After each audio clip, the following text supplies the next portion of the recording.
Assalamualaikum warahmatullahi wabarakatuh. Perkenalkan, saya Siti Ardiati dengan NIM J1A123-192 dari kelas reguler D. Di sini saya akan menjelaskan tentang pengukuran beban kerja mental pada seorang guru menggunakan metode NASAT-TEL-X. Nah, metode NASAT-TEL-X ini atau dikenal dengan National Aeronautic and Space Administration Task Load Index merupakan metode yang digunakan untuk menganalisis beban kerja mental yang dihadapi oleh pekerja yang harus melakukan berbagai aktivitas dalam pekerjaannya. Nah, dalam melakukan pengukuran NASAT-TEL-X ini, saya mengukur beban kerja yang dialami seorang guru. Di sini saya memiliki seorang responden yang bernama Risnawati yang berjenis kelamin perempuan yang berusia 28 tahun. Nah, dalam pengukuran NASAT-TEL-X ini terdapat indikator yang harus diperhatikan. Yang pertama itu mental demand, di mana mental demand ini mengukur seberapa besar aktivitas mental dan spiritual yang dibutuhkan untuk melihat, mengingat, dan mencari, di mana ratingnya itu rendah dan tinggi. Nah, yang kedua itu ada physical demand, di mana physical demand ini adalah jumlah aktivitas fisik yang dibutuhkan, misalnya mendorong, menarik, dan mengontrol putaran, yang ratingnya itu rendah dan tinggi. Yang selanjutnya itu temporal demand. Temporal demand ini yaitu jumlah tekanan yang berkaitan dengan waktu yang dirasakan selama elemen bekerja berlangsung. Selanjutnya itu ada performance atau OP, yaitu seberapa besar keberhasilan seseorang di dalam pekerjaannya dan seberapa puas dengan hasil pekerjaannya. Ratingnya itu tidak tepat dan sempurna. Selanjutnya itu frustration level atau FR, yaitu seberapa tidak aman, putus asa, tersinggung, terganggu dibandingkan perasaan aman, nyaman, dan kepuasan diri yang dirasakan, di mana ratingnya itu rendah dan tinggi.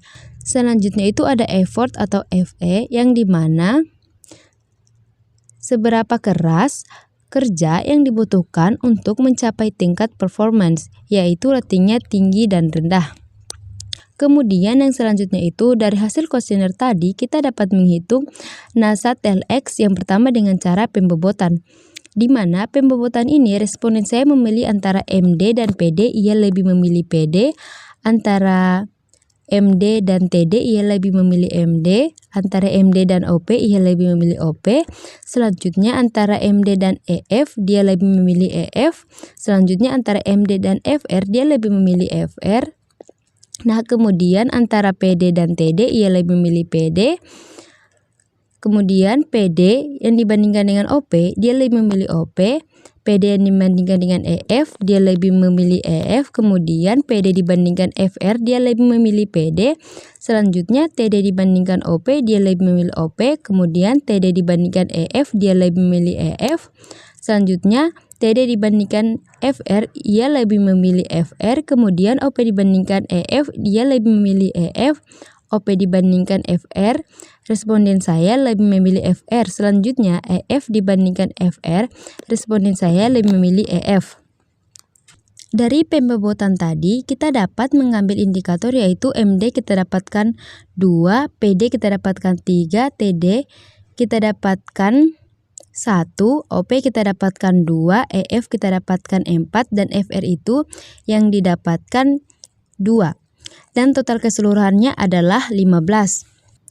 Selanjutnya itu pemberian rating. Nah, di pemberian rating ini responden saya memilih rating kepada masing-masing, yaitu yang pertama MD dengan rating 60, selanjutnya PD 80, TD 40, OP 50, FR 70, dan EF 45. Langkah selanjutnya dalam penghitungan NASAT-TEL-X yaitu menghitung nilai produk. Menghitung nilai produk kita memiliki rumus dengan rating dikali faktor. Yang pertama mental demand, di mana kita dapatkan 120, physical demand kita dapatkan 240, temporal demand kita dapatkan 40, hour performance kita dapatkan 150, effort kita dapatkan 280, dan frustration level kita dapatkan 90. Selanjutnya itu kita menghitung WWL dan menghitung rata-rata atau skor. Dari WWL kita mendapatkan 920 dan dari rata-rata kita mendapatkan 61,33. Di pengukuran NASA TLX ini, kita dapat interpretasi skor yaitu dengan kategori rendah nilainya 0-9, kategori sedang nilainya 10-29, kategori agak tinggi 30-49, kategori tinggi 50-79, sangat tinggi 80-100. Dari yang kita dapatkan, hasil bahwa beban kerja yang dialami oleh responden saya yaitu 61,33 yang dimana itu termasuk kategori tinggi dengan nilai 50-79. Nah, karena dikategorikan tinggi, ada beberapa cara untuk mengurangi beban kerja mental yang dialami oleh seorang guru. Yang pertama itu menjaga kesehatan fisik seperti melakukan olahraga pagi, senam, dan memakan makanan yang sehat. Kedua, membangun hubungan positif yaitu dengan cara bersosialisasi dengan masyarakat sekitar. Selanjutnya, lingkungan kerja yang mendukung. Lingkungan kerja yang mendukung ini contohnya seperti sekolah memfasilitasi dengan baik hal-hal yang dibutuhkan oleh guru. Sekian penjelasan dari saya, lebih dan kurangnya mohon dimaafkan. Saya tutup dengan ucapan billahi taufiq wal hidayah. Wassalamualaikum warahmatullahi wabarakatuh.